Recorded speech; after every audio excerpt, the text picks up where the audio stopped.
नमो नमः। या देवी सर्वभूतेषु शक्तिरूपेण संस्थिता नमस्तस्यै नमस्तस्यै नमस्तस्यै नमो नमः। या देवी सर्वभूतेषु तृष्णारूपेण संस्थिता नमस्तस्यै नमस्तस्यै नमस्तस्यै नमो नमः। या देवी सर्वभूतेषु शान्तिरूपेण संस्थिता नमस्तस्यै नमस्तस्यै नमस्तस्यै नमो नमः।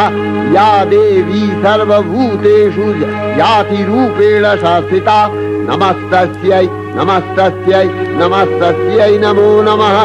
या देवी सर्वभूतेषु लज्जारूपेण संस्थिता नमस्तस्यै नमस्तस्यै नमस्तस्यै नमो नमः। या देवी सर्वभूतेषु शान्तिरूपेण संस्थिता नमस्तस्यै नमस्तस्यै नमस्तस्यै